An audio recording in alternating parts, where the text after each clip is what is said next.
Hello friends, welcome to day trader Telugu and good evening. Sensex 91 points gain అయి 83,080 దగ్గర close అయితే Nifty 35 points gain అయి 25,418 దగ్గర క్లోజ్ అయింది. వెరాస్ బ్యాంక్ నిఫ్టీ 35 పాయింట్స్ గెయిన్ అయి 52,189 దగ్గర క్లోజ్ అయింది. ఇవాళ ఓవరాల్ మార్కెట్ అంతా ఫ్లాట్ గా ఉంది ఫ్రెండ్స్. ఇవాళనే కాదు, రీసెంట్ డేస్ లో కూడా మీరు ఈ లెవెల్స్ ని గమనిస్తూనే ఉండింటారు. ఫ్రమ్ సెప్టెంబర్ 12th ఈ జోన్ లోకి వన్స్ మార్కెట్ వచ్చినప్పటి నుంచి కూడా మోస్ట్లీ ఈ రెండు లెవెల్స్ మధ్యలోనే కన్సాలిడేట్ అవుతుంది. బట్ అది హయ్యర్ హైస్ హయ్యర్ లోస్ ని ఫామ్ చేసుకుంటే ఇక్కడ లోస్ ని చూడండి. ఈ లో కంటే నెక్స్ట్ ఫామ్ అయిన లో హయ్యర్ గా ఉంది. ఈ లో కంటే ఇవాళ ఫామ్ అయిన లో ఇంకా హయ్యర్ గా ఉంది. హయ్యర్ హైస్ అయితే వెళ్తూ ఉన్నాయి, బట్ స్టిల్ మార్కెట్ ఒక రేంజ్ బౌండ్ కన్సాలిడేషన్ లో ఉంది. అది ప్రాబబుల్లీ రేపు నైట్ మనకు వస్తున్న అంటే 18th నైట్ మనకు వస్తున్న ఫెడ్ అప్డేట్ తో టోటల్ క్లియర్ అయిపోతుంది. మార్కెట్ లో దీని రిలేటెడ్ గా ఎలాంటి స్పెక్యులేషన్స్ ఉన్నాయో మొదట చెప్తాను, దాని తర్వాత నా ఒపీనియన్ కూడా చెప్తాను. అండ్ ఇవాళ అయితే మీరు చాలా ఇంపార్టెంట్ డేటా ఒక బిగ్ మ్యూచువల్ ఫండ్ హౌస్ నుంచి ఉంటున్న వ్యక్తి దగ్గర నుంచి వినబోతున్నారు. ఆ డేటా పాయింట్స్ ని కూడా మీకు వినిపిస్తాను. బట్ వాటన్నిటికంటే ముందు ఇవాళ నేను మీకు రీటైల్ సేల్స్ డేటా అప్డేట్ వస్తుందని చెప్పాను. అది ఇంపార్టెంట్ బికాస్ రేపు ఫెడ్ మీటింగ్ రిలేటెడ్ గా ఆల్రెడీ ఇవాళ కంటిన్యూ అవుతుంది.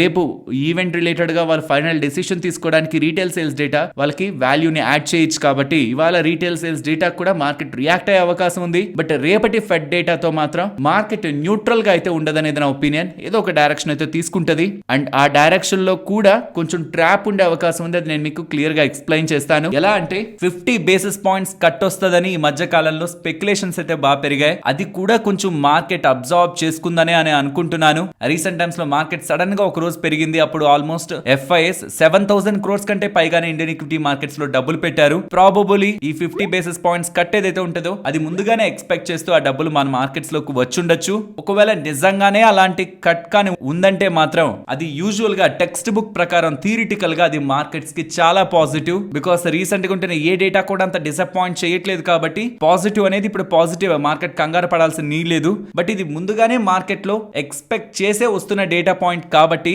కొంచెం మార్కెట్ పెరిగిన తర్వాత దీనికోసమే పొజిషన్ బిల్డ్ చేసుకున్న వాళ్ళు ప్రాఫిట్ బుకింగ్ సైడ్ కూడా వెళ్తారు. సో ఒక డైరెక్షన్ లో మనకి మూవ్ ఉంటున్నట్టు కనిపిస్తూ సడన్ రివర్సల్ కూడా కనిపించవచ్చు. కాబట్టి end of the day closing కోసం ఆ డే మొత్తాన్ని అవాయిడ్ చేయడం బెటర్ అనేది నా ఒపీనియన్. పర్టికులర్ గా థర్స్డే ఎక్స్పైరీ డే ఉంటే ఒక డైరెక్షనల్ మూవ్ ఉండి క్లోజ్ అయితే మంచిదే. అలా కాకుండా డైరెక్షనల్ గా మంచి గ్యాప్ అప్ ఉండి ఒకవేళ ఇదంతా పాజిటివ్ గా రేట్ కట్ వస్తే చెప్తున్నాను, గ్యాప్ అప్ ఉండి అక్కడి నుంచి పెరిగి సెకండ్ హాఫ్ లో కానీ రివర్సల్ తీసుకొని ఈ రీసెంట్ టైమ్స్ లో ఉంటున్న కన్సాలిడేషన్ కంటే బిలో క్లోజ్ అయిందంటే మాత్రం షార్ట్ టర్మ్ లో మార్కెట్ కన్సాలిడేట్ అవుతున్న ఎక్స్పెక్టేషన్స్ కి మనం వెళ్ళొచ్చు. థర్స్డే క్లోజింగ్ మార్కెట్ కి చాలా crucial because Wednesday fed meeting related గా అంటే రేపు ఫెడ్ మీటింగ్ రిలేటెడ్ గా అప్డేట్ రాబోతుంది. కాబట్టి నెక్స్ట్ ఎన్డీటీవీ ప్రాఫిట్ వాళ్ళ రిలేటెడ్ గా జరుగుతున్న ఇంటర్వ్యూలో నీలేష్ షా గారు ఉన్నారు కదా, కొటాక్ మహీంద్రా AMC కి సంబంధించిన మేనేజింగ్ డైరెక్టర్ అండ్ హెడ్. తను ఇవాళ సెప్టెంబర్ 17th మార్నింగ్ 10 అరౌండ్ వాళ్ళకి ఇస్తున్న ఇంటర్వ్యూలో చాలా ఇంట్రెస్టింగ్ స్టేట్మెంట్స్ అయితే చేశారు.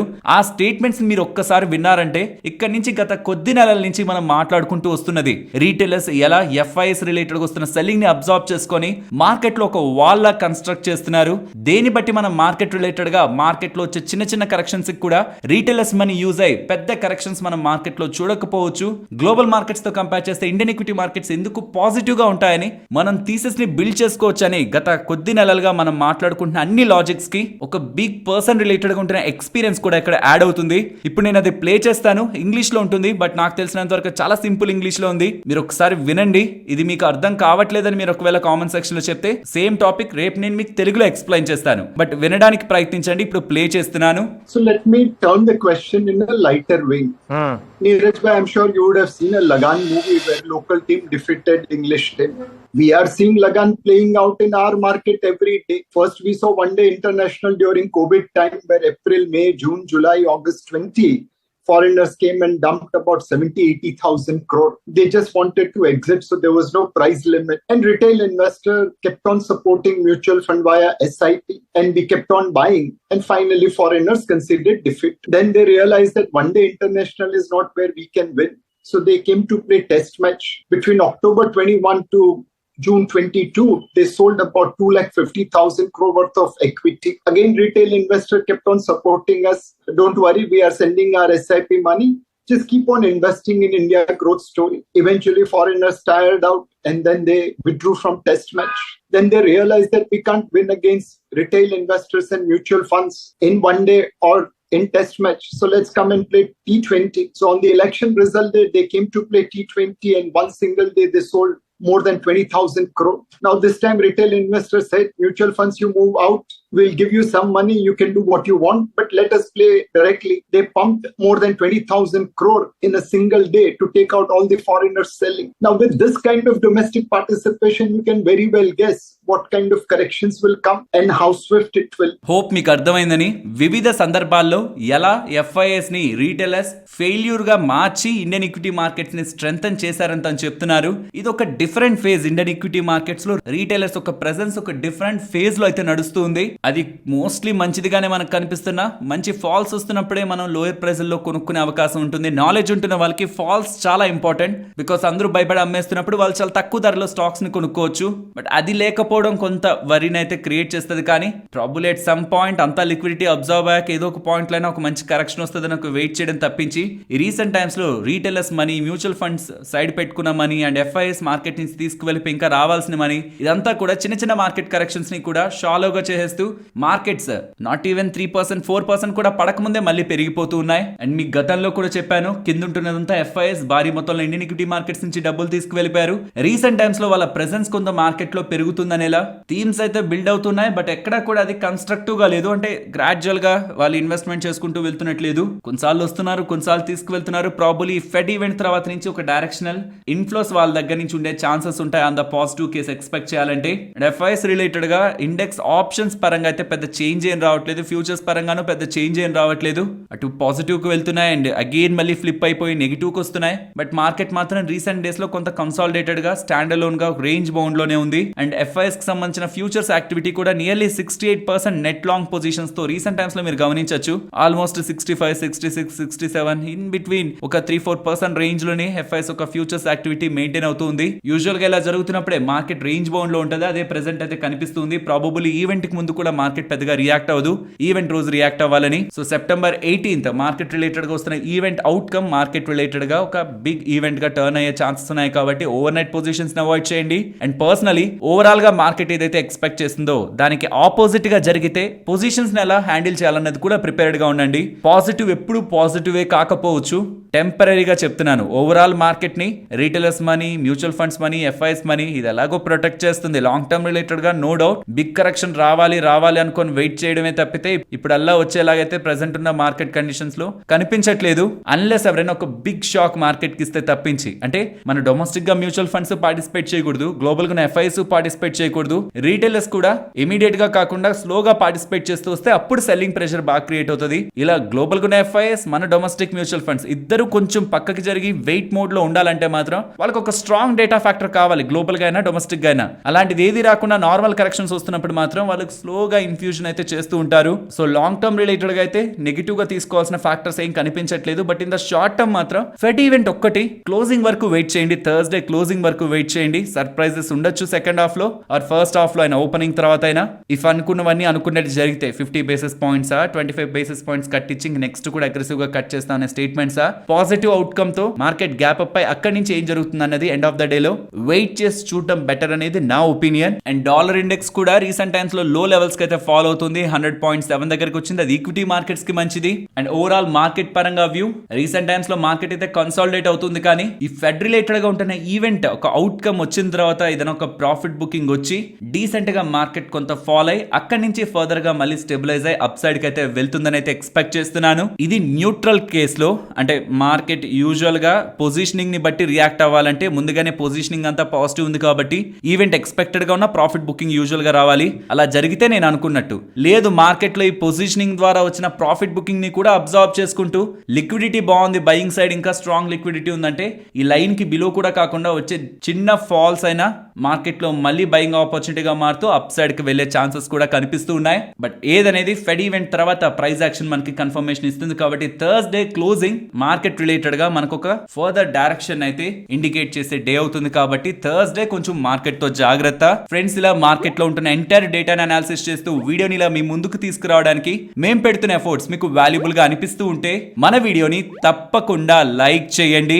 ఫ్రెండ్స్, ఒకవేళ మీరు P2P లెండింగ్ ప్లాట్ఫామ్స్ లో ఇన్వెస్ట్మెంట్ చేసి ఒకప్పుడులా మీకు రెగ్యులర్ గా డబ్బులు వెనక్కి వస్తాయని ఇలా ఎక్స్పెక్టేషన్స్ తో మీరు ఏదైతే అడ్వర్టైజ్మెంట్స్ కానీ ఆర్ ప్రమోషన్స్ కానీ విని మీరు P2P లెండింగ్ ప్లాట్ఫామ్స్ లో ఇన్వెస్ట్మెంట్ చేసి ఇప్పుడు ఒకవేళ మీ డబ్బులు వెనక్కి రాకపోతూ ఉంటే మీరు ఇన్వెస్ట్మెంట్ చేసిన ప్లాట్ఫామ్ ఏంటి అండ్ మీరు ఎంత దాంట్లో డిపాజిట్ చేశారు అండ్ ఇప్పుడు మీకు ఏమని చూపిస్తుంది అందులో అన్నది ఒకసారి కామెంట్ సెక్షన్ లో షేర్ చేయడానికి ప్రయత్నించండి. బికాస్ ట్విట్టర్ లోనే కాదు, నాకు చాలా వరకు ఈ మధ్య కాలంలో మెయిల్స్ వస్తున్నాయి. P2P లెండింగ్ ప్లాట్ఫామ్స్ లో అధికమైన వడ్డీ వస్తుందని మేము డిపాజిట్స్ చేసాం, కానీ ఇప్పుడు మాకు డబ్బులు తిరిగి రావట్లేదు అండ్ దానికి ఒక టైం పీరియడ్ పెడుతున్నారు, 12 months 18 months. అంత టైం పీరియడ్ వెయిట్ చేస్తేనే మీ అసలు వడ్డీ కల్పిస్తామని చెప్తున్నారని ఇలా ఇది ఎంతవరకు నమ్మొచ్చు, వెయిట్ చేయొచ్చా లేదా అనే క్వశ్చన్స్ అయితే మన వాళ్ళ దగ్గర నుంచి వినిపిస్తూ ఉన్నాయి. ఫ్రెండ్స్, అసలు ఈ P2P లెండింగ్ ప్లాట్ఫామ్ లో ఉంటున్న రిస్క్ ని మీరు అర్థం చేసుకోవాలి. ఇది జరిగేది ఎలా ఉంటుందంటే అడ్వర్టైజ్మెంట్ వరకు మీకు పెద్ద పెద్ద అక్షరాలతో మీకు ఈ ఎక్స్ట్రా అనే ఒక మార్క్ ని వాడుతూ ఒక 12% అనో 14% అనో మీకు రిటర్న్స్ ఉంటాయని ఎలా చెప్తారు. బట్ రిస్క్ గురించి చాలా తక్కువ మంది మీకు క్లియర్ గా ఎక్స్ప్లెయిన్ చేస్తారు.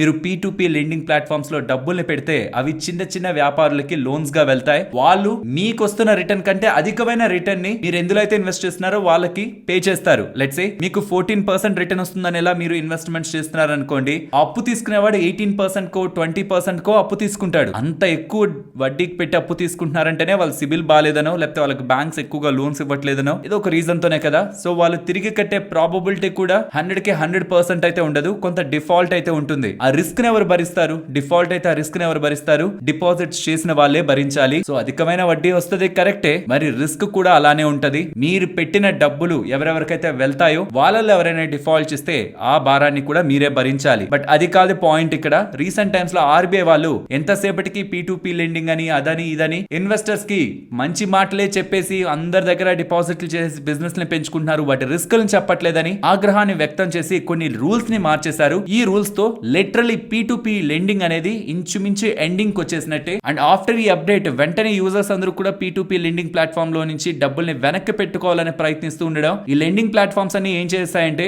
ఇక మేము మీకు ప్రొవైడ్ చేయలేము డబ్బుల్ని, మీ డబ్బులు ఎవరెవరికైతే లోన్స్ గా వెళ్ళిందో వాళ్ళు ఎప్పుడైతే రీపేమెంట్ చేస్తారో అప్పుడే మీకు మీ డబ్బులు తిరిగిస్తాం. ఇప్పటి వరకు అలా ఉండేది కాదు. ఆ లోన్ ఇంకొకరికి మ్యాప్ చేసి డబ్బుల్ని రిటర్న్ ఇచ్చేవాళ్ళు. కానీ ఇప్పుడు RBI రూల్స్ చేంజ్ చేయడం కారణంగా లిక్విడిటీ తగ్గి అండ్ RBI రూల్స్ తో కూడా లిక్విడిటీ ఇష్యూని ఫేస్ చేసి మీ డబ్బులు ఎవరికైతే లోన్స్ గా వెళ్ళిందో వాళ్ళు ఎప్పుడైతే రీపే చేస్తారో, త్వరగా రీపే చేస్తే త్వరగా ఇస్తాం, ఇన్ టైమ్ లో చేస్తే ఇన్ టైమ్ లో ఇస్తాం, లేట్ గా చేస్తుంటే మేము లేట్ గానే ఇస్తాం, ఆర్ వాళ్ళు డిఫాల్ట్ చేసిన ఆ భారాన్ని మీరే భరించాలి. ఇది ఈ ప్లాట్ఫామ్స్ మనకి ఇప్పుడు చెప్తున్నది. యాజ్ ఏ ఫైనాన్షియల్ ఛానల్ ఈ P2P లెండింగ్ ప్లాట్ఫామ్స్ రిలేటెడ్ గా చాలా సార్లు యాడ్స్ చేయమని మాకు డబ్బులు పే చేస్తామని ఇలా స్పాన్సర్ అడ్వర్టైజ్మెంట్స్ వస్తున్నా ఈ P2P లెండింగ్ ప్లాట్ఫామ్స్ అన్నవి హై రిస్క్ ప్రొఫైల్ ఉంటున్నవి. రిటర్న్స్ మాట దేవుడెరుగు. క్యాపిటల్ కి ఎప్పుడైతే రిస్క్ ఉంటుందని మాకు అనిపిస్తుందో, మేమే డబ్బులు పెట్టం దాంట్లో అని మేము అనుకుంటామో, అది మేము మా సబ్స్క్రైబర్స్ కి వాళ్ళు ఎంత పే చేస్తామన్నా మేము తీసుకురాం. కాబట్టి ఇలాంటి ప్రొడక్ట్ ఒక్కసారి కూడా మన ఛానల్లో ప్రమోట్ చేయలేదు. మాకు తెలియదు ఇలాంటి రూల్స్ వస్తాయి, దాని కారణంగా కమింగ్ టైమ్స్ లో మన వాళ్ళు రిస్క్ ని ఫేస్ చేస్తారని. బట్ ఏ మాత్రం రిస్క్ అనే ఒక కాన్షియస్నెస్ లో మాకు అనిపిస్తున్నా మేము ఏ ప్రొడక్ట్ ని కూడా మీ ముందుకు తీసుకొచ్చే ప్రయత్నం అయితే చెయ్యం. అండ్ హోప్ అలా తీసుకురాకపోవడమే మంచిదైంది. RBI వాళ్ళు రూల్స్ చేంజ్ చేయడం కారణంగా ఇప్పుడు ఎవరెవరైతే ఇన్వెస్ట్మెంట్ చేశారో వాళ్ళంతా కూడా కొంత ఇబ్బందులను అయితే ఎదుర్కొంటున్నారు. చాలా మెయిల్స్ అయితే వచ్చాయి. ఒకవేళ మీరు కూడా ఇష్యూస్ ని ఫేస్ చేస్తుంటే ఒకసారి కామెంట్ సెక్షన్ లో చెప్పండి. దీని రిలేటెడ్ గా ఇంకేదైనా ఫర్దర్ సొల్యూషన్స్ ఉన్నాయా, ఇంకేమైనా RBI ని కాంటాక్ట్ చేయడం కానీ ఆర్ వీళ్ళకి ఏదైనా మెయిల్స్ చేస్తే దానికి ఏదైనా సొల్యూషన్ దొరుకుతుందా అన్నది ట్విట్టర్ లో కానీ మిగిలిన సోర్సెస్ ఆఫ్ మీడియాలో ఏదైనా ఆల్టర్నేట్ సొల్యూషన్స్ ఉంటున్నా నేను మీకు అప్డేట్ చేయడానికి మన వాళ్ళు ఎంతమంది ఇన్వాల్వ్ అయ్యారో తెలిస్తే యూస్ఫుల్ గా ఉంటుంది. గ్లోబల్ స్పిరిట్స్ గురించి మాట్లాడుకోవాలి. ఈ గ్లోబల్ స్పిరిట్స్ వాళ్ళు నిన్న మన మార్కెట్స్ క్లోజ్ అయిన తర్వాత 4 అరౌండ్ ఒక ఇంపార్టెంట్ బిజినెస్ అప్డేట్ అయితే వీళ్ళు ఎక్స్చేంజెస్ కి సెండ్ చేయడం జరిగింది. వీళ్ళు luxury whisky segment, single malt whisky segment లోకి ఎంటర్ అవబోతున్నట్టు under the brand Daab. And finally luxury space లో ఈ సింగిల్ మాల్ట్ స్పేస్ లో కూడా వీళ్ళు బిజినెస్ ని చేయబోతున్నట్టు 700 ml bottle price range 4500 to 5500 ఇలాంటి హయ్యర్ ప్రీమియం ప్రైజెస్ లో కూడా వీళ్ళు బిజినెస్ చేయడానికి ఇలాంటి బ్రాండ్స్ తో ముందుకు వస్తున్నట్లు వీళ్ళు స్టేట్మెంట్స్ అయితే ఎక్స్చేంజెస్ కి పంపిస్తున్నారు. ఇవి తాగడం హెల్త్ కి మంచిది కాదు, ఇవి మనకి హెల్త్ ని డామేజ్ చేస్తాయి, లాంగ్ టర్మ్ లో నెగిటివ్ ఇంపాక్ట్ ని తీసుకొస్తాయి.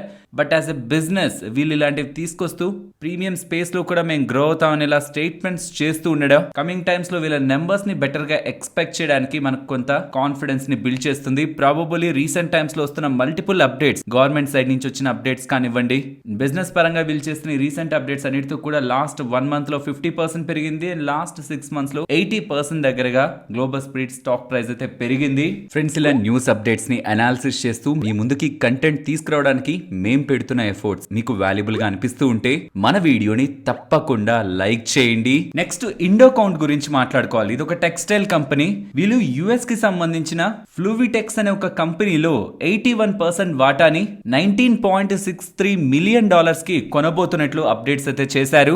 81% కొంటున్నారు. మరి మిగిలింది కూడా నెక్స్ట్ 5 years లో సేమ్ వాల్యుయేషన్ లోనే. ఇప్పుడు 81% వాటాని $19.6 million లో కొంటున్నారా, కాబట్టి ఆ సేమ్ వాల్యుయేషన్ లో మిగిలిన 19% వాటాని కూడా $4.6 million నెక్స్ట్ 5 years లో అక్వైర్ చేస్తారని ఇలా అప్డేట్ చేస్తున్నారు. సరే, ఈ కంపెనీని ఈ ఇండో కౌంట్ వాళ్ళు కొని ఏం సాధిస్తున్నారు? ఈ ఫ్లూవిటెక్స్ అనేది బెడ్డింగ్ ప్రొడక్ట్స్ ని తయారు చేస్తూ ఉంటుంది. లైక్ పిల్లోస్ కానివ్వండి, ఈ క్విల్ట్స్ అంటారు, ఇక్కడ మీకు స్క్రీన్ మీద పెడుతున్నాను, క్విల్ట్స్, వీటిని తయారు చేస్తూ ఉంటుంది. సో ఇప్పుడు ఇలా చేస్తున్న వీళ్ళ అక్విజిషన్ ద్వారా ఆల్మోస్ట్ కెపాసిటీ 5 million పిల్లోస్ దగ్గరగా వీళ్ళకి అడిషనల్ గా యాడ్ అవుతుంది. అండ్ క్విల్ట్స్ దగ్గరగా కూడా 1.5 million క్విల్ట్స్ దగ్గరగా కూడా ప్రొడక్షన్ కెపాసిటీ యాడ్ అవుతుంది. బట్ వీటన్నిటికంటే మోస్ట్ ఇంపార్టెంట్, నార్త్ అమెరికాలో వీళ్ళ బిజినెస్ ని పెంచుకోవడానికి ఈ అక్విజిషన్ యూజ్ అవుతుందని ఇలా ఇండో కౌంట్ వాళ్ళు ఎక్స్చేంజెస్ కి అప్డేట్ చేస్తున్నారు. ఓవరాల్ ఇది ఒక స్ట్రాటజిక్ అక్విజిషన్, ఫర్దర్ గా వీళ్ళ కెపాసిటీని అండ్ బిజినెస్ ని రెండింటిని ప్యారలల్ గా ఎక్స్పాండ్ చేసుకోవడానికి. అండ్ ఈ మొత్తం డీల్ ని కూడా ఇంటర్నల్ గా వీళ్ళు సంపాదించిన డబ్బులతోనూ అండ్ బయట నుంచి కొంత డెట్ ని రైజ్ చేసి వీళ్ళు కంప్లీట్ చేసుకుంటారనేలా వీళ్ళు ఎక్స్చేంజెస్ కి చెప్తున్నారు. నెక్స్ట్ ఒక స్మాల్ ఇన్ఫ్రా కంపెనీ గురించి మాట్లాడుకోవాలి. వీళ్ళు airport, runways, highways, railways and real estate related గా బిజినెస్ చేస్తే చాలా చిన్న కంపెనీ. ఇలాంటి ఒక చిన్న కంపెనీకి 139.48 crores విలువ చేసే మహారాష్ట్ర స్టేట్ ఇన్ఫ్రాస్ట్రక్చర్ డెవలప్మెంట్ వాళ్ళ దగ్గర నుంచి లభించిందని. ఇది కంప్లీట్ గా వీళ్ళకి వస్తున్నట్టు కాదు, వీళ్ళు ఇంకొకరు కలిసి ఫామ్ చేసిన జాయింట్ వెంచర్ కి వస్తున్నట్టు. అందులో వీళ్ళ షేర్ నియర్లీ 80% దగ్గరగా ఉంది. సో ఆల్మోస్ట్ ఇవాళ 5% పెరిగి ఇంత పాజిటివ్ లో క్లోజ్ అయ్యాక ఈ కంపెనీ మార్కెట్ క్యాపిటల్ 210 crores. అలా ఇంత సైజ్, చాలా చిన్న సైజ్ ఉంటున్న కంపెనీకి 139 crore విలువ చేసే ఆర్డర్ లభించిందంట. ఆల్మోస్ట్ 80% షేర్ అందులో వీళ్ళకు ఉంటూ ఉండడం. స్టాక్ ఇవాళ అప్పర్ సర్క్యూట్ లో ఎండ్ అయింది. నెక్స్ట్ జేకే టైర్ గురించి మాట్లాడుకోవాలి. మీకు గుర్తుంటాయి, ఇప్పుడు మీరు స్క్రీన్ మీద చూస్తున్నది 2016 లో వచ్చిన అప్డేట్. జేకే టైర్ వాళ్ళు కేశోరామ్ ఇండస్ట్రీస్ ఉంది కదా, బీకే బిర్లా గ్రూప్ కు సంబంధించిన కంపెనీ, వాళ్ళ అండర్ లో ఉంటున్న క్యావెండిష్ ఇండస్ట్రీస్ ని 2195 crores పెట్టి జేకే టైర్స్ వాళ్ళు అక్విజిషన్ చేశారు. ఈ జేకే టైర్స్ వాళ్ళ కెపాసిటీస్ ని పెంచుకోవడానికి, వీళ్ళ బిజినెస్ ని ఎక్స్పాండ్ చేయడానికి ఈ Cavendish Industries BK Birla group company under లో ఉంటున్న, కేశోరామ్ అండర్ లో ఉంటున్న క్యావెండిష్ ఇండస్ట్రీస్ ని 2016 లోనే జేకే టైర్ వాళ్ళ అక్విజిషన్ చేయడం జరిగింది. బట్ అప్పటి నుంచి దాని ఒక సెపరేట్ కంపెనీగానే ఉంచారు. బట్ ఇప్పుడు మర్జ్ చేయబోతున్నట్టు ఎవ్రీ 100 shares క్యావెండిష్ లో ఎవరైతే హోల్డ్ చేస్తున్నారో వాళ్ళకి 92 జేకే టైర్ షేర్స్ ఇచ్చేసి కంప్లీట్ గా ఈ రెండు బిజినెస్ ని ఒకటి చేయబోతున్నట్టు. దీంతో రెండిటి బిజినెస్ లు ఒకటే, డిఫరెంట్ గా ఉండడం వల్ల ఆపరేషనల్ ఎక్స్పెన్సెస్ పెరుగుతాయి. ఇప్పుడు ఈ రెండింటిని కంబైన్ చేస్తే కాస్ట్ రెడ్యూస్ అవుతుంది. డిఫరెంట్ బ్రాండింగ్స్ కాకుండా ఒకటే బ్రాండింగ్ లో కాస్ట్ రెడ్యూస్ అవుతుంది. ఆపరేషనల్ సినర్జీస్ పెరుగుతాయి. సేల్స్ కానీ, నెట్వర్క్ డిస్ట్రిబ్యూషన్ కానీ, ఇదంతా స్ట్రీమ్ లైన్ అయ్యి ఒక అండర్ లోకి వచ్చేస్తుంది. కాబట్టి జేకే టైర్ అండర్ లోకి వచ్చేస్తుంది. కాబట్టి బెటర్ వాల్యూ ఉంటుందని, షేర్ హోల్డర్స్ కూడా మంచి వాల్యూ క్రియేట్ అవుతుందని ఇలా జేకే టైర్ వాళ్ళ ఎక్స్చేంజెస్ కి అప్డేట్ చేస్తున్నారు. ఇందాక కూడా ఒక కంపెనీ గురించి మాట్లాడుకున్నాం కదా, ఇండో కౌంట్ వాళ్ళ గురించి. అండ్ ఇప్పుడు కూడా కార్బోరండం యూనివర్సల్ వాళ్ళు కూడా సిమిలర్ స్ట్రాటజీస్ ని ఫాలో అవుతున్నారు. యుఎస్ కి సంబంధించిన ఒక సిలికాన్ కార్బైడ్ కంపెనీ, అందులో నియర్లీ 100% దగ్గరగా వాటాని 56 crores కి ఎక్వైర్ చేసి బిజినెస్ ని పెంచుకుంటూ, ఆ కంపెనీకి బిజినెస్ ఉంది, దాన్ని పెంచుకుంటూ, ఇలా మెయిన్ ఏం బిజినెస్ ని ఎక్స్పాండ్ చేసుకోవడం కోసం కొనుక్కోవడం కాదు, జియోగ్రఫికల్ గా వేరే కంట్రీస్ లో కూడా వాళ్ళ ప్రెజెన్స్ ని పెంచుకోవడం కోసం. ఇప్పుడు కార్బోరండం వాళ్ళు కొంటున్న సిలికాన్ కార్బైడ్ కంపెనీ 56 crores పెట్టి కొంటున్న, 100% స్టేక్ పెట్టి కొంటున్న ఆ కంపెనీని కొనడం ద్వారా వీళ్ళకి అమెరికాలో వాళ్ళ ఫుట్ ప్రింట్ ని పెంచుకునేందుకు అవకాశం లభిస్తుందని, ఇది ఫర్దర్ గా వీళ్ళ బిజినెస్ మొత్తాన్ని కూడా ఆ సెగ్మెంట్ లో, ఆ జియోగ్రఫీస్ లో ఇంప్రూవ్ చేసుకోవడానికి యూజ్ అవుతుందని కార్బోరండం యూనివర్సల్ వాళ్ళు అప్డేట్స్ చేస్తున్నారు. ఇలాంటివన్నీ కూడా మనం కొంత డిఫరెంట్ వ్యూ తో అనాలిసిస్ చేయాల్సి ఉంటుంది. వీళ్ళు కొనేది చిన్న కంపెనీనే, దీంతో వీళ్ళ కెపాసిటీస్ కూడా పెద్ద యాడ్ అవ్వకపోవచ్చు. బికాస్ ఇది 29,000 crore మార్కెట్ క్యాపిటల్ ఉంటున్న కంపెనీ చేస్తున్న అక్విజిషన్ 56 crores కే. అదేం పెద్ద అక్విజిషన్ కాదు, నెంబర్స్ ని ఏం ఇంప్రూవ్ చేయదు. డైరెక్ట్ గా ఈపీఎస్ పరంగా వెంటనే రెవెన్యూస్ కానీ వాళ్ళ ప్రాఫిట్స్ కానీ వచ్చి యాడ్ అయిపోయి company next coming quarters numbers నుంచి ఏం ఇంప్రూవ్మెంట్ రాదు. కానీ వీళ్ళు కొంటున్న బిజినెస్ ద్వారా వీళ్ళకి డిఫరెంట్ జియోగ్రఫీస్ లో ఎంట్రీ పాయింట్ దొరికితే వీళ్ళ ఎగ్జిస్టింగ్ బిజినెస్ ఆర్ వాళ్ళ క్లయింట్స్ కూడా, ఆ ఏరియాస్ లో ఉంటున్న క్లయింట్స్ కూడా వీళ్ళు బిజినెస్ ని ఫర్దర్ గా డెలివర్ చేస్తూ నెంబర్స్ ని జియోగ్రఫికల్ వైడ్ గా ఇంప్రూవ్ చేసుకోవడానికి కూడా కంపెనీస్ కి స్కోప్ ఉంటుంది. కాబట్టి వీళ్ళు ఏ లాజిక్ తో ఏ కంట్రీస్ ఆర్ జియోగ్రఫీస్ లో ఉంటున్న కంపెనీస్ ని ఎక్వైర్ చేస్తున్నారు అనేది కూడా షేర్ హోల్డర్స్ అబ్జర్వ్ చేయాలి. And friends, SME IPO listing ని బిఎస్ఈ వాళ్ళు ఆపుతున్నట్లయితే అప్డేట్స్ అయితే చేస్తున్నారు. వీళ్ళు ఏదైతే ఇన్ఫర్మేషన్ షేర్ చేశారు ఇన్వెస్టర్స్ రిలేటెడ్ గా. దాని రిలేటెడ్ గా తలెత్తుతున్న క్వైరీస్ ఆర్ క్వశ్చన్స్ రిలేటెడ్ గా వీళ్ళ దగ్గర నుంచి సాటిస్ఫాక్టరీ ఆన్సర్స్ రిజల్యూషన్స్ కనిపించకపోతూ ఉండడం, వాటన్నిటికీ వీళ్ళు ప్రాపర్ గా ఎక్స్ప్లెనేషన్ ఇచ్చేంత వరకు ఈ Trafiksol IPO SME IPO ఇది అంటే చిన్న చిన్న కంపెనీస్ రిలేటెడ్ గా వచ్చే ఐపీఓ దాన్ని ఆపుతున్నట్లయితే డేటా అయితే కనిపిస్తూ ఉంది. నియర్లీ 345 టైమ్స్ ఓవర్ సబ్స్క్రిప్షన్ కనిపించింది, 135% గ్రే మార్కెట్ ప్రీమియం. లిస్ట్ అయితే మంచి లిస్టింగే, కానీ అసలు వీళ్ళు వస్తున్న దాని రిలేటెడ్ గా ఉంటున్న క్వశ్చన్స్ ని వీళ్ళు ప్రాపర్ గా ఎక్స్ప్లెయిన్ చేయలేకపోతూ ఉండడం, టెంపరీగా ఈ ఐపీఓని అయితే ఆపుతున్నారు. నేను మీకు రీసెంట్ టైమ్స్ లో కూడా చెప్తూ వస్తున్నది అదే, లిస్టింగ్ గెయిన్స్ ఒక్కటే ప్రామాణికం అయితే ఆ కంపెనీ మంచిదా చెడ్డదా అని చెప్పడానికి లిస్టింగ్ గెయిన్సే ప్రామాణికం అయితే చాలా కంపెనీస్ 100% పైగా లిస్టింగ్ గెయిన్స్ తో లిస్ట్ అయ్యి కూడా తర్వాత టైమ్స్ లో చాలా ఇయర్స్ పాటు ఇన్వెస్టర్స్ ని బాధ పెట్టిన కంపెనీస్ బోల్డ్ ఉన్నాయి. అండ్ ఇంకొన్ని మార్కెట్ నుంచి డీలిస్ట్ అయిపోయిన కంపెనీస్ కూడా ఉన్నాయి. సో బుల్ మార్కెట్ ఉన్నప్పుడు లిస్టింగ్ గెయిన్స్ రావడం పెద్ద గొప్ప విషయం కాదు. దాన్ని ఇంకో 5 years హోల్డ్ చేసి లిస్టింగ్ గెయిన్ ఉన్నప్పుడు దానికంటే హైయర్ ప్రైస్ లో అది మీకు కమింగ్ ఇయర్స్ లో కూడా ట్రేడ్ అవడమే గొప్ప విషయం. కాబట్టి SME ఐపీఓస్ తో వస్తున్నప్పుడు మాత్రం చాలా జాగ్రత్తగా ఇన్వెస్టర్స్ ఉండాలి. అండ్ ఈవెన్ ఏ ఇతర కంపెనీ ఐపీఓ అయినా సరే జస్ట్ లిస్టింగ్ గెయిన్స్ మీ ఇన్వెస్ట్మెంట్ కు ఒక రీజన్ అవ్వకూడదు. నెక్స్ట్ 2 కంపెనీస్ QIPs ని లాంచ్ చేస్తున్నాయి. అందులో ఫస్ట్ ది సంవర్ధన మదర్సన్ గురించి మాట్లాడుకోవాలి. వెరీ బిగ్ సైజే, నియర్లీ 6,398 crores కి సంబంధించిన ఈక్విటీ ద్వారా QIP డబ్బుల్ని రైజ్ చేస్తారంటున్నారు. Issue price ₹186.30 to ₹193.79. QIP అంటే ఏంటి? కంపెనీకి సంబంధించి కొత్త షేర్స్ ని క్రియేట్ చేసి పెద్ద పెద్ద ఇన్స్టిట్యూషన్స్ కి షేర్స్ ని అలాట్ చేసి డబ్బుల్ని రైజ్ చేయడం. ఇలా ఓన్లీ ఈక్విటీ ద్వారానే 6,398 crores దగ్గరగా డబ్బులు రైజ్ చేస్తారట. అండ్ కన్వర్టబుల్ డెబెంచర్స్ ద్వారా 2,250 crores రైజ్ చేసి ఈ మొత్తం డబ్బుల్ని కూడా వీళ్ళకి సంబంధించిన అప్పుల్ని తీర్చుకోవడం and general and corporate purpose కి యూస్ చేస్తారనే అప్డేట్స్ అయితే కనిపిస్తున్నాయి. బట్ దీనికంటే ఇంపార్టెంట్ స్పైస్ జెట్, వీళ్ళు నియర్లీ 3,000 crores రైజ్ చేస్తారంటున్నారు. వీళ్ళకి ఇది చాలా ఇంపార్టెంట్ ఈ QIP. ఫస్ట్ అయితే 1,500 crores కోసం ప్రయత్నిస్తారంట. ఒకవేళ దానికి మంచి డిమాండ్ పెద్ద ప్లేయర్స్ దగ్గర నుంచి కనిపిస్తే మళ్ళీ ఈక్విటీ షేర్స్ ని కొత్తగా ఇష్యూ చేసి ఇంకొక 1,500 టోటల్ గా 3,000 crores రైజ్ చేస్తారని.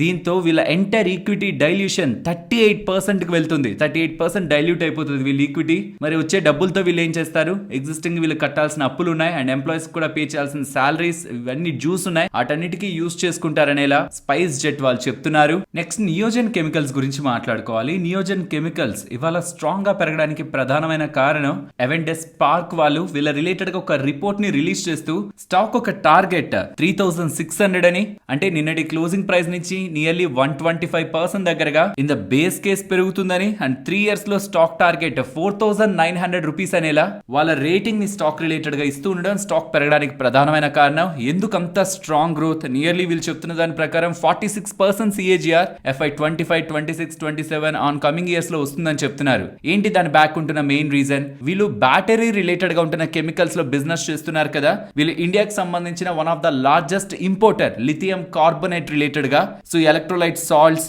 అండ్ అది లిథియం అయాన్ బ్యాటరీ బిజినెస్ లో యూజ్ అవుతుంటుంది. కాబట్టి బ్యాటరీ కెమికల్స్ వీళ్ళు ఇండియాలో స్టార్ట్ చేసిన one of the first players. కాబట్టి డొమెస్టిక్ గా వీళ్ళ రిలేటెడ్ గా అంత స్ట్రాంగ్ బిజినెస్ లేకపోతున్నా US, యూరోప్, ఏషియా ఎక్స్పోర్ట్స్ పరంగా కూడా వీళ్ళు బిజినెస్ ని గెయిన్ అవుతారని అవెండెస్ వాళ్ళు భావిస్తూ స్టాక్ రిలేటెడ్ గా టార్గెట్ ఇస్తున్నట్లయితే అప్డేట్ చేస్తున్నారు. అండ్ ఇన్వెస్టర్స్ గుర్తుంచుకోవాల్సిన ఇంకొక ఇంపార్టెంట్ పాయింట్ కూడా, యాక్చువల్లీ ఈ ప్రాసెస్ మొత్తంలో అంటే వీళ్ళు ఏదైతే గ్రోత్ రిలేటెడ్ గా ఇలా మాట్లాడుతున్నారు కమింగ్ టైమ్స్ ఇంతలా గ్రో అవుతారని, ఇన్ బిట్వీన్ ద ప్రాసెస్ నియోజన్ వాళ్ళు వీళ్ళ బిజినెస్ ని ఇలా పెంచుకోవడానికి డెట్ ని కూడా రైజ్ చేయాల్సి ఉంటుంది. గతంలో ఉంటున్న ఎక్స్పెక్టేషన్స్ ప్రకారం ప్రెసెంట్ ఉంటున్న 400 crore డెట్ కాస్త నియర్లీ 1,700 crore డెట్ వరకు వెళ్తుంది. ఇది ఎందుకు నేను హైలైట్ చేసి చెప్తున్నానంటే ఇంతలా డెట్ పెంచుకొని బిజినెస్ ని ఎక్స్పాండ్ చేయాలని వీళ్ళు ఒక హైలీ అంబిషియస్ టార్గెట్స్ కి వెళ్తున్నప్పుడు ఈవీ రిలేటెడ్ గా ఏదైనా స్లో డౌన్ కనిపిస్తున్నా, ఎక్స్పోర్ట్స్ రిలేటెడ్ గా వీళ్ళకి ఏదైనా కాంపిటీషన్ నాన్ చైనీస్ కాంపిటీషన్ ఎదురవుతున్నా, బికాస్ చైనాని కొంచెం అందరూ దూరం పెడుతున్నారు ఈ మధ్య. సరే అట్లీస్ట్ చైనా నుంచి కాకపోయినా ఇతర కంట్రీస్ నుంచి వీళ్ళకి కాంపిటీషన్ ఎదురవుతున్నా ఇంతలా వీళ్ళు డెట్ ని పెంచుకొని బిజినెస్ ని ఇంతలా ఎక్స్పాండ్ చేయాలనుకుంటున్న ప్రయత్నంలో స్ట్రాంగ్ కాంపిటీషన్ కారణంగా వీళ్ళ బిజినెస్ కి ఏదైనా హెడ్ విండ్స్ ఎదురైతే ఇది ఒక మేజర్ రిస్క్ అయితే అవుతుంది. బికాస్ ఇలాంటి టార్గెట్స్ ఇస్తున్నప్పుడు యూజువల్ గా ఇన్వెస్టర్స్ ఎక్కువగా రిస్క్ ని అవాయిడ్ చేసి ముందుకు వెళ్ళిపోతుంటారు. బట్ ఇది ఒక మేజర్ రిస్క్ అనే విషయాన్ని గుర్తుంచుకోవాలి. డెట్ అబ్నార్మల్ గా పెరుగుతుంది ఈ మొత్తం బిజినెస్ ఎక్స్పాన్షన్ లో. ఆ పాయింట్ లో ఒకవేళ మేనేజ్మెంట్ ఏదో ఒక కామెంటరీలో కానీ మాకు థ్రెట్ ఎదురవుతుంది, కాంపిటీషన్ ఎదురవుతుంది, మార్జిన్స్ ఫాలో అవుతాయనే కామెంటరీ ఎక్కడైనా చేస్తుంటే మాత్రం అది నియోజన్ కెమికల్స్ రిలేటెడ్ గా ఫస్ట్ ఎగ్జిట్ లాజిక్ గా మనం చూడాలి. ఎవరైనా ఈ స్టాక్ రిలేటెడ్ గా ఫర్దర్ గా స్టడీ చేస్తుంటే ఈ లాజిక్ ని కూడా నోట్ చేసుకోవాలి. Next global renewable energy investment summit Gandhinagar లో జరుగుతుంది. ఇది యాక్చువల్లీ 4th సమిట్. దీని రిలేటెడ్ గా చాలా renewable renewable energy companies. Coming times లో భారీ మొత్తంలో మేము ఇన్వెస్ట్మెంట్స్ చేస్తాం. నియర్లీ 32.5 lakh crore దగ్గరగా మేము పెట్టుబడి పెట్టబోతున్నాం బై FY30 లోపు. అందులో కంపెనీస్ ని గమనిస్తే ఆదాని గ్రీన్ కానీ, టోరెంట్ పవర్ కానీ, రిలయన్స్ కానీ, ఎన్టీపీసీ కానీ, REC రిలేటెడ్ గా కూడా బిగ్ ఇన్వెస్ట్మెంట్స్ చేసి ఈ రెన్యూబుల్ ఎనర్జీ సెగ్మెంట్ రిలేటెడ్ గా మేము స్ట్రాంగ్ గా గ్రో అవుతామని ఇలా ప్లెడ్జ్ అయితే చేస్తున్నారు. ప్లెడ్జ్ చేయడం అంటే ఎలాంటిదంటే నేను ఇన్వెస్ట్మెంట్ చేస్తాను, చేసి ఈ సెగ్మెంట్ లో ఆపర్చునిటీస్ క్రియేట్ చేసుకుంటానని చెప్పడం లాంటిది. కమింగ్ టైమ్స్ లో గవర్నమెంట్ నుంచి పుష్ వస్తుంటే డెఫినెట్లీ ఇన్వెస్ట్మెంట్ చేస్తారు, అందులో నో డౌట్. అండ్ గవర్నమెంట్ కూడా ఎలాగో renewable energy segment side push ఇవ్వాలనే ప్రయత్నిస్తుంది. కాబట్టి ఈ స్పేస్ లో ఈ పర్టికులర్ కంపెనీస్ చేస్తామన్న ఇన్వెస్ట్మెంట్స్ కమింగ్ టైమ్స్ లో వీళ్ళకి బిజినెస్ లా కూడా టర్న్ అవుతాయి. కాబట్టి రెన్యూబుల్ ఎనర్జీ స్పేస్ లో ఎవరెవరైతే వాళ్ళ ఇన్వెస్ట్మెంట్స్ చేసి కమింగ్ టైమ్స్ లో గ్రో అవుతామని చెప్తున్నారు, పర్టికులర్ గా ఇలాంటి సమిట్స్ లో చేస్తున్న స్టేట్మెంట్స్ ఇన్వెస్టర్స్ అయితే క్లోజ్ గా ట్రాక్ చేస్తూ ఉంటారు. నెక్స్ట్ ఓలా ఎలక్ట్రిక్ గురించి మాట్లాడుకోవాలి. గోల్డ్మెన్ సాక్స్ వాళ్ళు వీళ్ళు రిలేటెడ్ గా ఒక రిపోర్ట్ ని రిలీజ్ చేస్తూ వీళ్ళ 12-month టార్గెట్ ప్రైస్ 160 అని చెప్తూ ఇక్కడ నుంచి ఆల్మోస్ట్ ఒక 50% పెరుగుతుందని ఇలా ప్రీవియస్ క్లోజ్ నుంచి ఆల్మోస్ట్ 50%, 60% పెరుగుతుందని ఇలా రేటింగ్ ఇస్తూ ఉండడం స్టాక్ రిలేటెడ్ గా ఇవాల్టి స్ట్రాంగ్ మూవ్ కి ప్రధానమైన కారణం. ఫ్రెండ్స్, ఇది IPO గా వచ్చి నియర్లీ 140-150 జోన్స్ దగ్గర ఉంటున్నప్పుడు కూడా రిస్క్ ఫ్యాక్టర్స్ గురించి నేను హైలైట్ ఎక్కువగా చేశాను. ఎందుకంటే ఒక నెరేటివ్ ని ఫౌండర్స్ కానీ ఆ కంపెనీని స్టార్ట్ చేసిన వాళ్ళు కానీ చెప్తున్నప్పుడు మార్కెట్ ఎగ్జైట్ అవ్వడం, ఇన్వెస్టర్స్ ఎగ్జైట్ అవ్వడం ఈజీగానే కనిపిస్తుంది. But on the flip side risk factors ఏంటి, ఇన్వెస్ట్ చేసిన వాళ్ళకి ఆ రెండూ తెలియాలి. అప్పుడే వాళ్ళు హోల్డ్ చేస్తున్నప్పుడు కానీ ఆర్ ఇది నా కప్ ఆఫ్ టీ కాదు, ఇంత రిస్క్ నేను తీసుకోలేని అనుకుంటున్న వాళ్ళు బయటకు వెళ్ళడం కానీ జరుగుతూ ఉంటుంది. ఏది ప్లెయిన్ గా ఉండదు. లైక్ భవేష్ అగర్వాల్ గారు ఇక్కడ నుంచి కొంత time back battery in house battery business గురించి అప్డేట్స్ చేశారు, మోటార్ సైకిల్ బిజినెస్ గురించి అప్డేట్ చేశారు. అండ్ ఇన్ఫాక్ట్ 3-wheeler కి సంబంధించిన EV బిజినెస్ లో కూడా వీళ్ళు ఎంటర్ అవుతారని ఇలా అప్డేట్స్ అయితే కనిపిస్తూ ఉన్నాయి. సో ఉంటున్న లెక్కల ప్రకారం వీళ్ళు మార్చ్ 2025 నాటికి ఓలా ఎలక్ట్రిక్ మోటార్ సైకిల్ పోర్ట్ఫోలియోని లాంచ్ చేస్తారని అండ్ మిడ్ 2025 నాటికి 3-wheeler ఎలక్ట్రిక్ వెహికల్స్ ని కూడా లాంచ్ చేస్తారని ఇలా ఎక్స్పెక్టేషన్స్ అయితే ఉన్నాయి. కాబట్టి మార్కెట్ వాటిల్ని ఫ్యాక్టర్ చేస్తుంది. అది ఇన్ఫాక్ట్ బయటకు వచ్చి సక్సెస్ అయిపోతుందని కూడా మార్కెట్ ఎక్స్పెక్ట్ చేసే ఆ రోజు 150 వరకు స్టాక్ ప్రైస్ వెళ్ళింది. అండ్ బ్యాటరీ బిజినెస్ పరంగా నెక్స్ట్ ఎవల్యూషన్ పరంగా ఓలా ఈ ఎంటైర్ ఎనర్జీ బిజినెస్ లో ఎలా ఒక టెక్నాలజికల్ కంపెనీగా గ్రో అవుతుందనే దాని పరంగా భవేష్ అగర్వాల్ చేసిన స్టేట్మెంట్స్ మొత్తం మార్కెట్ అంతటిని కూడా ఒక యూఫోరిక్ ర్యాలీలో ఒక పాయింట్ లో తీసుకెళ్లాయి. 150 వరకు స్టాక్ ప్రైస్ వెళ్ళింది. బట్ దాని తర్వాత again competition, risk factors and వీళ్ళ సర్వీసెస్ రిలేటెడ్ గా కూడా మార్కెట్ లో కొంత నెగిటివిటీ వస్తూ ఉండడం, ఇవన్నీ కూడా స్టాక్ ప్రైస్ ని మళ్ళీ కూల్ చేసి 100 కి పట్టుకొచ్చాయి. సో 70 IPO ప్రైస్ నుంచి 150 కి వెళ్ళి 150 నుంచి అగైన్ 100 కి వచ్చి మళ్ళీ 100 నుంచి అగైన్ స్టాక్ పెరగడం మొదలు పెట్టింది. సో ఎవరైతే ఇన్వెస్టర్స్ ఉన్నారో ఎప్పుడు కూడా ఈ కంపెనీలో మాత్రం ప్లెయిన్ రైడ్ అయితే ఉండదు. లైక్ ఒక IT కంపెనీస్ లా, ఒక ITC కంపెనీ లేకపోతే ఒక FMCG కంపెనీలా స్లో అండ్ స్టడీగా పెరిగిపోతూ వెళ్ళడం ఉండదు. డిప్ వచ్చినా అలానే వస్తుంది, ఫాల్ ఉన్నా అలానే ఉంటుంది, ర్యాలీ ఉన్నా అలానే ఉంటుంది. ఇక్కడ మీకు కావాల్సిందల్లా ఎందుకు ఈ స్టాక్ ని హోల్డ్ చేస్తున్నాం అనే దానికి మీకు కావాల్సిందల్లా ఇప్పుడున్న బిజినెస్ కాదు. ఇప్పుడున్న బిజినెస్ ఆల్రెడీ ఫ్యాక్టర్ అయిపోయింది. కమింగ్ టైమ్స్ లో మార్చ్ 2025 లో రిలీజ్ అయ్యే మోటార్ సైకిల్ బిజినెస్ ఇతర బ్రాండ్స్ తో కంపీట్ అయ్యి ఎలా గ్రో అవుతుంది. ఇక ఇతర IPO కూడా మార్కెట్ లోకి వస్తుంది. వాళ్ళకి ఉన్నాయి మోటార్ సైకిల్స్, వీళ్ళు కూడా లాంచ్ చేస్తారు మోటార్ సైకిల్స్. మార్కెట్ పెద్దదే, కానీ ఎలా వీళ్ళు మార్కెట్ షేర్ ని గెయిన్ అవుతూ వెళ్తారు, వీళ్ళ రిలేటెడ్ ఉంటున్న ఎడ్జ్ ఫ్యాక్టర్స్ ఏంటనేది కమింగ్ డేస్ లో గమనించాలి. ఇదొకటి. నెక్స్ట్ భవేష్ అగర్వాల్ గారు బ్యాటరీ బిజినెస్ రిలేటెడ్ గా చేస్తున్న స్టేట్మెంట్స్ స్టోరేజ్ పరంగా, సెల్స్ పరంగా వెరీ ప్రామినెంట్ గా కనిపిస్తున్నాయి. వన్స్ తను చెప్పిన స్పేస్ లో తను సక్సెస్ అయ్యారంటే మాత్రం అది గుడ్ పాజిటివ్ ఇంపాక్ట్ అయితే క్రియేట్ చేస్తుంది బిజినెస్ పరంగా. బట్ గుర్తుంచుకోవాలి, కాంపిటీషన్ కూడా అలానే ఉంటుంది. బట్ అట్లీస్ట్ తను చెప్పిన స్టేట్మెంట్స్ తను రియాలిటీలోకి తీసుకువెళ్తే 2025 ఎండింగ్ ఆర్ 26 ఎర్లీకైనా తను తీసుకువెళ్ళగలుగుతుంటే మాత్రం ఒక న్యూ లైన్ ఆఫ్ బిజినెస్ ఈ ఓలా ఎలక్ట్రిక్ రిలేటెడ్ గా అయితే ఓపెన్ అవుతుంది. అండ్ ఇదంతా ఇన్ హౌస్ గా జరుగుతూ ఉంటుంది. కాబట్టి వీళ్ళ వేరియస్ కాస్ట్ కటింగ్స్ కూడా వీళ్ళ బిజినెస్ ఇంకాస్త ర్యాపిడ్ గా గ్రో అయ్యేందుకు యూజ్ అయ్యేలా చేస్తాయి. బట్ ఇదంతా కూడా కమింగ్ టైమ్స్ లో కంపెనీ చేసే అనౌన్స్మెంట్స్. జస్ట్ ఇలా మేము చెయ్యాలనుకుంటున్నాం అనడం వేరు, మేము ఇదంతా కంప్లీట్ చేసాం, ఇది మార్కెట్ లోకి తీసుకొస్తున్నాం అని తీసుకొచ్చి అది సక్సెస్ చేయడం వేరు. ఈ మొత్తం మధ్యలో ఉంటుంది చూసారా ఈ ఎగ్జిక్యూషన్ అనేది, దీని మీద కంపెనీ ఫ్యూచర్ ఆధారపడి ఉంటుంది. రిస్క్ ఉంది, ఒకవేళ అది వర్కౌట్ అయితే రివార్డ్ కూడా ఉంది. వర్కౌట్ కాకపోతే సేమ్ అలాంటి నెగిటివ్ ఇంపాక్ట్ ని కూడా మేము తీసుకోగలం అనుకుంటున్న ఇన్వెస్టర్స్ మాత్రమే ఈ పర్టికులర్ స్టాక్ రిలేటెడ్ గా ఇంట్రెస్ట్ చూపించాలి. పర్టికులర్ గా ఈ ప్రైస్ లో ఇదేం రీజనబుల్ వాల్యుయేషన్ కాదు, స్టిల్ ఎక్స్పెన్సివ్ వాల్యుయేషన్. ఫ్యూచర్ లో రాబోతున్న ప్రతి ఒక్క అవుట్కమ్ ని కూడా మార్కెట్ కొంత ప్రిడిక్ట్ చేస్తూ ఇప్పుడు ఈ గోల్డ్మెన్ సాక్స్ వాళ్ళు కూడా ఈ స్టేట్మెంట్స్ ని చేస్తూ అంతా మార్కెట్ ని ప్రిపేర్ చేసి ఈ వాల్యుయేషన్లు అయితే పెడుతున్నారు. కమింగ్ టైమ్స్ లో అవేవి ఎగ్జిక్యూట్ కాకపోతున్నా రిస్క్ ఉంటుంది, ఎగ్జిక్యూట్ అయితే మాత్రం మంచి రివార్డ్ రివార్డ్ కూడా ఉంటుంది. ఈ రెండింటిని కూడా ఇన్వెస్టర్స్ అనాలిసిస్ చేసిన తర్వాత ఈ స్టాక్ రిలేటెడ్ గా థింక్ చేయాలి. నెక్స్ట్ ఇన్వెస్టర్స్ కి సెబీ రిలేటెడ్ గా ఒక గుడ్ న్యూస్ అయితే కనిపిస్తూ ఉంది. బోనస్ ఇష్యూ ఇప్పటి వరకు ఎలా జరిగేదంటే number of shares demat account లో పెరుగుతాయి, స్టాక్ ప్రైస్ తగ్గుతుంది, అంతా బానే ఉంది. నెంబర్ ఆఫ్ షేర్స్ పెరగడం అయితే మనకు పెద్దగా త్వరగా కనిపించదు, బట్ స్టాక్ ప్రైస్ పడిపోవడం అయితే పోర్ట్ఫోలియోలో ఆల్రెడీ రిఫ్లెక్ట్ అయ్యి ఎప్పుడు వస్తాయి కొత్త షేర్స్ అనే ఒక కంగారు ఇన్వెస్టర్స్ లో మొదలవుతూ ఉంటుంది కదా. ఇక్కడ నుంచి అలా అవ్వకూడదని విత్ ఇన్ 2 days లోపు ఏదైతే బోనస్ షేర్స్ వీళ్ళు ఇస్తారని చెప్పే రికార్డ్ డేట్ ఉంటుందో అక్కడి నుంచి ఒక రోజు లోపు ఫస్ట్ అవి మన డిమాట్ అకౌంట్ లో కనిపించాలని, 2 days లోపు రికార్డ్ డేట్ నుంచి 2 days లోపు అది ట్రేడ్ అవడం కూడా స్టార్ట్ అవ్వాలని, ఇవి October 1st నుంచి అమలవుతాయనేలా ఈ కొత్త రూల్స్ సెబీ వాళ్ళైతే కొత్తగా షేర్ చేసిన ఎక్స్చేంజ్ సర్క్యులర్ ద్వారా అయితే అప్డేట్ చేస్తున్నారు. ఫ్రెండ్స్, ఈజ్ మై ట్రిప్ గురించి మాట్లాడుకోవాలి. వీళ్ళు చేస్తున్నవి పాజిటివ్ గా తీసుకుంటుంది కానీ మార్కెట్ వీళ్ళు ఒక్క సెగ్మెంట్ ని ఫోకస్ చేసి అందులో ఎక్స్పాండ్ అవుతున్నట్లు కనిపించట్లేదు. ఈ EaseMyTrip or easy trip travel related గా ఉంటున్న కంపెనీ, బట్ రీసెంట్ టైమ్స్ లో ఈవీ బసెస్ రిలేటెడ్ గా బిజినెస్ చేస్తామని చెప్పారు. ఇప్పుడేమో మెడికల్ టూరిజం రిలేటెడ్ గా బిజినెస్ లోకి ఎంటర్ అవుతున్నట్లు చెప్తున్నారు. ఇన్ని బిజినెస్ లోకి ఎంటర్ అయి వాటిని సక్సెస్ఫుల్ గా నెరవేర్చగలరా అంటే కొంత ఫోకస్ ని ఒక బిజినెస్ పైన పెట్టి దాన్ని ఎక్స్పాండ్ చేసుకునే ప్రయత్నం చేస్తే బెటర్ ఉంటది. కానీ ఇన్ని లైన్ ఆఫ్ బిజినెస్ ని ఒక్కొక్కటి మెచ్యూర్ అవ్వకుండా ఒక్కొక్క దాన్ని స్కేల్ అప్ చేయకుండా ప్యారలల్ గా ఒక్కొక్కటి లాంచ్ చేసుకుంటూ వెళ్ళడం, చాలా కంపెనీలు మనం చూసాం ఇలా మల్టిపుల్ వి లాంచ్ చేయడం అండ్ కొన్ని సక్సెస్ అవ్వట్లేదు అని ఇలా మళ్ళీ ఆపేయడం. లెట్స్ సీ వీళ్ళు ఎంతలా దీన్ని ముందుకు తీసుకువెళ్తారని. వీళ్ళు మెడికల్ టూరిజం ఇండస్ట్రీ రిలేటెడ్ గా రాలిన్స్ ఇంటర్నేషనల్ లో 30% స్టేక్ కొని 60 crores కి and Pledge Home Health related గా 30 crore పెట్టి 49% స్టేక్ కొని ఇండస్ట్రీ బిజినెస్ లోకి ఎంటర్ అవుతున్నట్లు ఈజ్ మై ట్రిప్ వాళ్ళైతే చెప్తున్నారు. నెక్స్ట్ బజాజ్ హౌసింగ్ ఫైనాన్స్ గురించి మాట్లాడుకోవాలి. నిన్న Bajaj housing finance stock close అయిన తర్వాత ఇవాళ మళ్ళీ అప్పర్ సర్క్యూట్ కి వెళ్ళిపోయింది. అండ్ దీని బ్యాక్ ఫిలిప్ క్యాపిటల్ వాళ్ళ రిపోర్ట్ ఒకటి కనిపిస్తుంది. వీళ్ళు స్టాక్ ఇక్కడ నుంచి 210 వరకు పెరుగుతుందని, because of strong brand presence and quality business stock ఇక్కడ నుంచి ఫర్దర్ గా కూడా స్ట్రాంగ్ గా గ్రో అయ్యి ROA 2%, ROE 12% మెయింటైన్ చేస్తూ గుడ్ బిజినెస్ గ్రోత్ తో అండ్ వాల్యుయేషన్ కూడా 6.5 times September 26 బుక్ వాల్యూతో వీళ్ళు చూస్తూ టార్గెట్ 210 గా ఇస్తున్నట్టు ఫిలిప్ క్యాపిటల్ వాళ్ళైతే చెప్తున్నారు. అండ్ ఇన్ ఫ్యాక్ట్ నేను మీకు ప్రీవియస్ గా కూడా చెప్పాను, ఇది ఇంతలా పెరుగుతుంటే బజాజ్ ఫైనాన్స్ కూడా ఇది వాల్యుయేషన్ యాడ్ చేయాలి, ఎందుకంటే ఇది బజాజ్ ఫైనాన్స్ అండర్ లో ఉంటున్న కంపెనీయే కాబట్టి. వీళ్ళు చెప్తున్నది ఇది 210 కి వెళ్ళిందంటే బజాజ్ ఫైనాన్స్ కూడా 35% పెరగాలని, బట్ అదేం రీసెంట్ టైమ్స్ లో కనిపించలేదు. అదేం మంచిగా లిస్ట్ అయింది కానీ Bajaj finance maybe holding company discount లో పెద్దగా ఇంక్లూడ్ అయితే అవుతున్నట్లు కనిపించట్లేదు. బట్ యూజువల్ గా అయితే బజాజ్ హౌసింగ్ ఫైనాన్స్ పెరుగుతూ ఉంటే అది బజాజ్ ఫైనాన్స్ కూడా గుడ్ వాల్యూ ఎడిషన్ అయితే క్రియేట్ చేయాలి. బట్ ఫ్రెండ్స్, నేను నిన్నటి వీడియోలోనూ చెప్పాను అండ్ ఇవాళ పెరిగింది అండ్ మళ్ళీ చెప్తున్నాను, వాల్యుయేషన్ అనే మాట ఒకటి ఉంటుంది.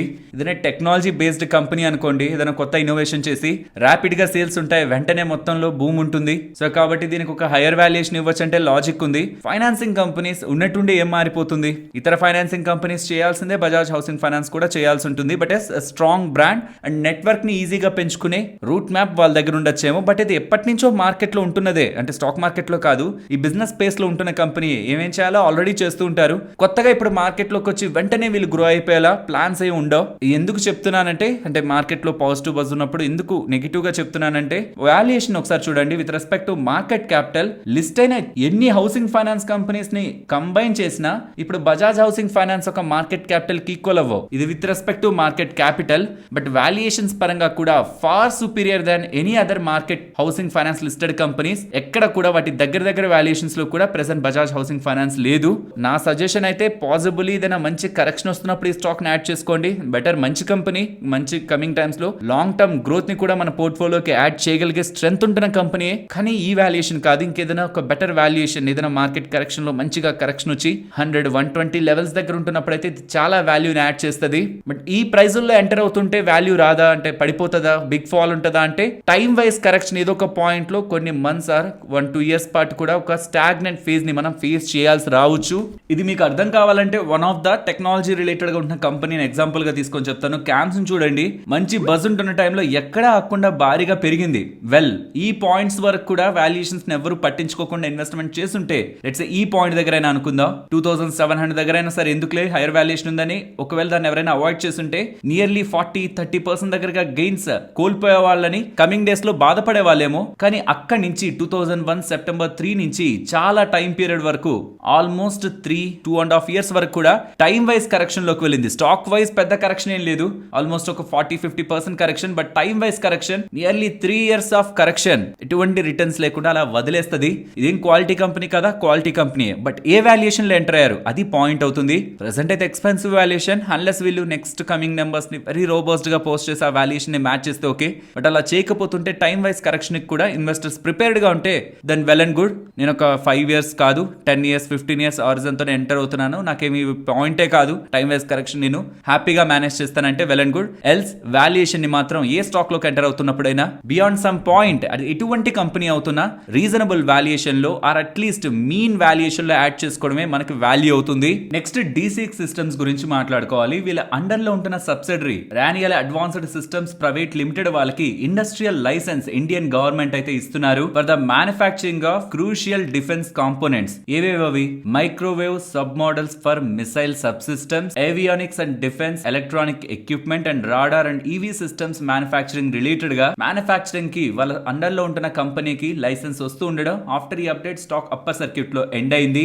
నెక్స్ట్ పిఎన్ గాడ్గిల్ జ్యువెలర్స్ గురించి మాట్లాడుకోవాలి. కంపెనీ యొక్క లిస్టింగ్ 830 రూపీస్ దగ్గరగా జరిగింది. నియర్లీ 73% ప్రీమియం తో 73% లిస్టింగ్ గెయిన్స్ తో వాళ్ళ ఐపీఓ ఇన్వెస్టర్స్ కి రిటర్న్స్ డెలివర్ చేస్తూ ఈవెన్ అక్కడి నుంచి కూడా 848 వరకు పెరుగుతూ ఫైనలీ 793 దగ్గర నియర్లీ 65% లిస్టింగ్ గెయిన్స్ తో ఇవాళ గుడ్ లిస్టింగ్ ఈ ఐపీఓ రిలేటెడ్ గా కనిపించింది. నెక్స్ట్ నిర్మలా సీతారామన్ గారు స్టాక్ మార్కెట్ రిలేటెడ్ గా న్యూస్ 18 వాళ్ళకి ఇస్తున్న ఇంటర్వ్యూలో కొన్ని ఇంట్రెస్టింగ్ కామెంట్స్ అయితే చేస్తున్నారు. స్టాక్ మార్కెట్ లో కొంచెం సెన్స్ అనేది మనం ఉపయోగించాలని, పర్టికులర్ గా sense of caution, speculative activities related గా హయ్యర్ రిస్క్ వస్తాయని ఎవరైనా చెప్పి కొన్ని స్కీమ్స్ లో కానీ ఆర్ స్టాక్ మార్కెట్ లో కూడా మేము మీకు ఇన్వెస్ట్మెంట్ చేసి పెడతాం ఆర్ వీటిల్లో ఇన్వెస్ట్ చేయండి అని వచ్చే మెసేజెస్, వీటన్నిటి రిలేటెడ్ గా ఇన్వెస్టర్స్ కొంత వాళ్ళ డ్యూ డెలిజెన్స్ ని కూడా చేసే ఆ ఇన్వెస్ట్మెంట్స్ లోకి వెళ్ళాలని, వాళ్ళ లైఫ్ సేవింగ్స్ ని హై రిస్క్ వెంచర్స్ లో పెట్టే ముందు 1-2 సార్లు ఆలోచించుకోవాలనేలా మన ఫైనాన్స్ మినిస్టర్ అనే నిర్మలా సీతారామన్ గారు స్టాక్ మార్కెట్ లో ఇన్వెస్ట్ చేస్తున్న ఇన్వెస్టర్స్ కి అడ్వైజ్ అయితే చేస్తూ ఉన్నారు. నెక్స్ట్ నిఫ్టీ అలాగే bank Nifty support and resistance present ఉన్న లెవెల్స్ నుంచి నిఫ్టీ అప్ సైడ్ 25,440 అబోవ్ వెళ్ళడమే ఇంపార్టెంట్. అండ్ అబోవ్ వెళ్తుంటే మాత్రం 25,560, బిలో 25,320 అండ్ ఆ below 25,230. And coming to bank Nifty present ఉన్న లెవెల్స్ నుంచి డౌన్ సైడ్ 51,880, ఇక్కడ నుంచి అప్ సైడ్ 52,560. అండ్ రేపు మార్కెట్ రిలేటెడ్ గా ఇంపార్టెంట్ ఈవెంట్ ఉంది కాబట్టి రేంజ్ బౌండ్ యాక్టివిటీస్ ని అవాయిడ్ చేయడం బెటర్ అనేది నా ఒపీనియన్. తర్వాత మార్కెట్ రిలేటెడ్ గా ఉన్న ప్రైస్ యాక్షన్ తో మార్కెట్ ఎలా ఉండొచ్చు అనే దాని గురించి మనం మాట్లాడుకుందాం. మరొక ఇంట్రెస్టింగ్ వీడియోతో మళ్ళీ మీ ముందుకు వస్తాను. అంతవరకు టేక్ కేర్, జై హింద్.